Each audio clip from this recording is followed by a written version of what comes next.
अब मैं आज सुबह एक रिपोर्ट पढ़ रहा था मोतीलाल ओसवाल की, कुछ देर में डिटेल में डिस्कस करेंगे, लेकिन अर्निंग सीजन खत्म हो गया अब और प्राइमा फेसी अनुमान से बेहतर रहा।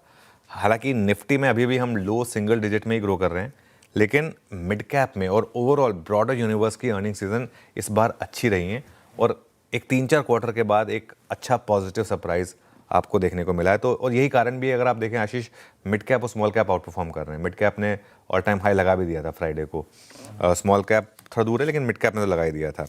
तो एक मैं अर्निंग सीजन से एक जो पिछले 2 क्वार्टर से अर्निंग सीजन के बाद का जो रिपोर्ट कार्ड था उसके मुकाबले इस बार का रिपोर्ट कार्ड बेटर है। इसमें कोई डाउट नहीं है कि इस बार का रिपोर्ट कार्ड बेटर है और आगे का प्रॉमिस भी अच्छा लग रहा है देखते हुए।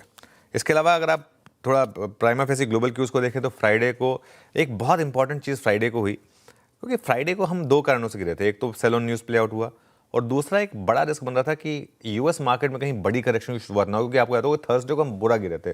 फ्राइडे को भी शुरुआत काफ़ी खराब हुई थी, लेकिन हम ऑलमोस्ट पूरा रिकवर करके बंद हुए। नैस्डैक तो एक्चुअली ग्रीन में बंद हुआ और नैस्डैक ज़्यादा जरूरी था क्योंकि नैस्डैक लीडिंग इंडेक्स है। तो एक लग रहा है कि एक जो ग्लोबल मार्केट में फ्राइडे को कॉस्पी 4% नीचे था, तो एक सेंस बन रही थी कि ग्लोबल मार्केट में एक बड़ी करेक्शन की शुरुआत हुई है।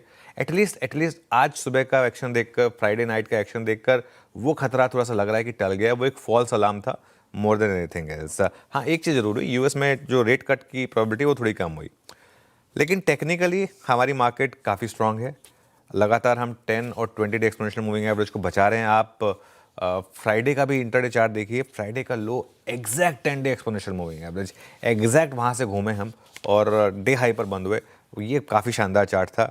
बैंक निफ्टी ने भी फ्राइडे को ऑल टाइम हाई लगाया और स्क्रीन पर लगाया, ऐसा नहीं कि खुलते ही लगाया।